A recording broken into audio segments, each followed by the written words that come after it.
basis, whether it be the economy, or the international politics, or the threat of war.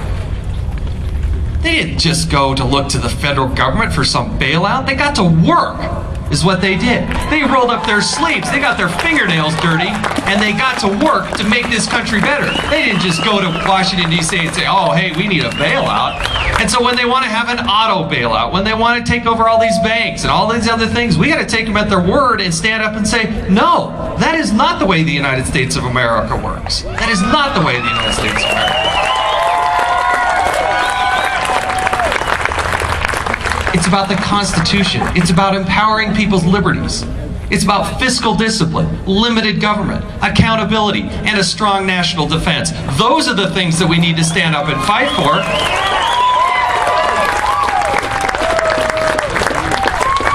You know, it's interesting when, before I went to the House of Representatives, I had a chance to meet with a great representative who served 22 years in the House of Representatives, a gentleman by the name of Jim Hansen, who served up in northern Utah. Jim Hansen is a good man. And I went and sat with him, and I wanted to get a couple pieces of advice. And the first thing he said to me, he said, Jason, you know, I was there 22 years. He said, I had the good fortune when I came into office is that I was the freshman class with Ronald Reagan.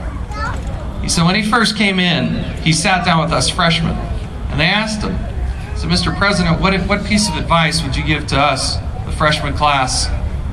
And he said, in President Reagan's words, just do what's right for the United States of America. Just do what's right for the United States of America. It's such simple advice that often we lose sight of. And then Jim Hansen told me another story I could tell is absolutely true. And I'll relate it from my own experience. When you first get there and you go onto the floor of the House, you're just in awe, as I said before. And you start to look around and you think, how did I get here? I mean, seriously, how did I get here? And about 6 months into it, you start looking around and you say, how did they all get here?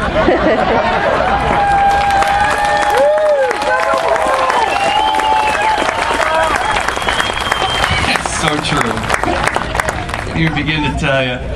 Like I said, there's some great men and women who serve in the House of Representatives. One of the great honors that I get to have on a regular basis, daily basis, when I'm back in Washington, D.C., is to see and interact with Ron Paul. He's a great patriot. He cares passionately about this country. He cares passionately about the Constitution. And I'm happy to report that when he, early on, let me back up. For years, he's been trying to put forward a bill that has not made it, and we're still not there yet. And he talked to me about it early in the session, and I signed on as one of the original co-sponsors. And that is to audit the Federal Reserve.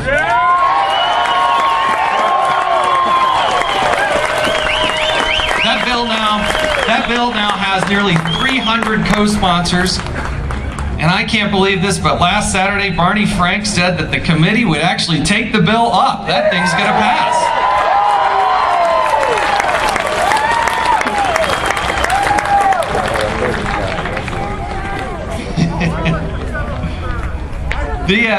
Oh yeah, we could have a whole meeting just about the Federal Reserve. I could tell based on this crowd here, it's what we're doing. Listen, I gotta tell you, when I roll off that cot in the morning and get down on my knees to say a prayer, it's a very, very humbling experience. I can tell you, I'm as fired up as I've ever been to be able to use your energy and your talents and all the things, all the gifts and experiences that you had throughout your lifetime to represent Utah in the House of Representatives. I'm still overwhelmed by the opportunity and the weight of what we have to do. But I can promise you this, when I come back to Utah and I see my family and my kids, and I see people like yourselves who care deeply and passionately, when you send me notes on Facebook and on email and all that, that is one of the most heartening things that you can have. Because it is a little bit lonely there. You do roll off that cot and you think, oh my goodness, what is this day going to bring? You know, one of the fights that we're out there fighting, and I see some signs about this, and we will continue to fight about it. In fact, I think about 7:10 or 7:15 Monday morning, I'll be back on Fox News again, talking about the fact that we got to get Acorn and we got to get them taken care of.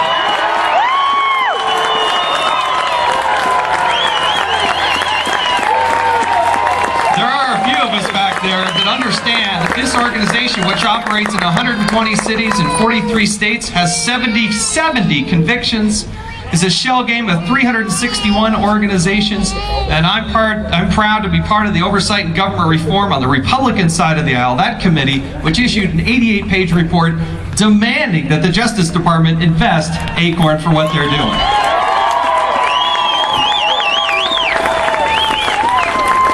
We will continue to fight that fight. If you didn't see it, but late on Friday night, finally, the Census Department agreed to dismiss them as a partner in the United States Senate.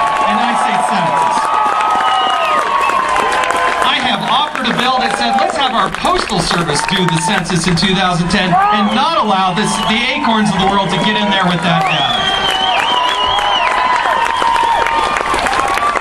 I'm going to need your help and support on that, but I can tell you what, there are very few of us. It is so humbling when you sit around and you look at the room and you say, gosh, there's just 3 of us. We better get this done. If we don't, it's not going to happen. We will fight every single time. I thank you for your support. I want to leave you with one thing. I flew back Thursday night on a Delta flight, getting to know the Delta folks pretty well. And I watched a movie that I hadn't seen before that I'm going to take some liberty here and suggest that you all see. And it's called Taking Chance. I don't know if anybody's seen this, but it's a Kevin Bacon movie. It's about an hour and 15 minutes. It touched my heart. It was about a Marine who was escorting a fallen soldier back to rest in Wyoming. And it touched my heart because at the end of the day, we will fight passionately about issues. We will fight passionately for the Constitution.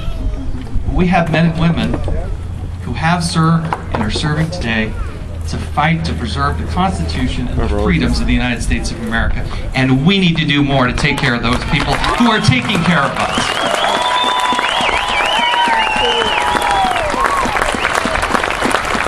I've had the chance to go to Guantanamo Bay. I've had a chance to go to Iraq and Afghanistan, and I don't care where you are on that war. I don't care where you are in the political spectrum in supporting that. I really do believe as Americans, as Utahns, we need to thank our National Guard. We need to thank those men and women who are in our neighborhoods and take care of the men and women who are fighting to preserve this country and take care of our veterans who gave so much of their lives.